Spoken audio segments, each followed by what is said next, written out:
At KLA, we help you not only gain knowledge, but also experience it.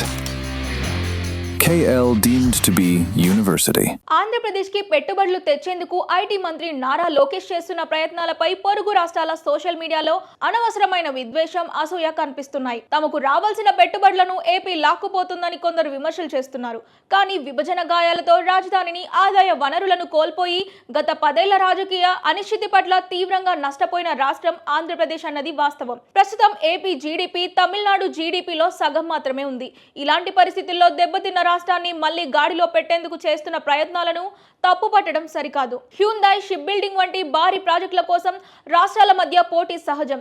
దేశం ఆర్థికంగా బలోపేతం కావాలంటే 1-2 రాష్ట్రాలు పెరిగితే సరిపోదు. అన్ని రాష్ట్రాలు సమానంగా ఎదగాలి. పొరుగు రాష్ట్రాల సోషల్ మీడియా యాక్టివిస్టులు వివాదాల పక్కన పెట్టి ఈ ఆరోగ్యకరమైన పారిశ్రామిక పోటీని స్వాగతించాల్సిన అవసరం ఎంతైనా ఉంది. రాజకీయాల్లో సెలెక్టివ్ ఆవేదనలకు, అనుకూల ట్వీట్లకు కేర్ ఆఫ్ అడ్రస్ గా నిలిచే వైసీపీ సోషల్ మీడియా విభాగం డబుల్ స్టాండర్డ్స్ ఇప్పుడు సోషల్ మీడియాలో హాట్ టాపిక్ గా మారాయి. ఆంధ్రప్రదేశ్ లో కూటమి ప్రభుత్వం తమ పార్టీకి చెందిన సోషల్ మీడియా లీడర్లను అరెస్ట్ చేస్తే హే రామ్, హలో ఇండియా, ప్రజాస్వామ్యం కూని అయిపోయింది అంటూ తాడేపల్లి ప్యాలెస్ నుంచి ఢిల్లీ దాకా వినిపించేలా ఇంగ్లీష్ లో సుదీర్ఘమైన ట్వీట్లు రాసే జగన్ రెడ్డి తాజాగా తెలంగాణ సీఎం రేవంత్ రెడ్డిపై అసభ్యకర వ్యాఖ్యలు చేసినందుకు తమ పార్టీ కీలక నేత యనమల నాగార్జునను తెలంగాణ పోలీసులు అరెస్ట్ చేస్తే మాత్రం కనీసం ఒక్క ట్వీట్ ముక్క కూడా వేయకుండా విచిత్రమైన మౌనం పాటిస్తున్నారు.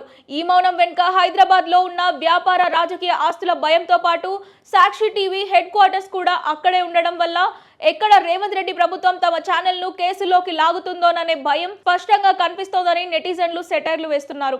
ఏపీ పోలీసులు అరెస్ట్ చేస్తే మానవ హక్కుల ఉల్లంఘన అని ప్రెస్ మీట్లు పెట్టే వైసీపీ మేధావులు తెలంగాణ పోలీసులు వచ్చి అరెస్ట్ చేస్తే లాయర్ల నియామకం కూడా లేకుండా గప్చుప్ గా ఉండిపోవడం వారి చేతకానితనాన్ని చూపిస్తోంది.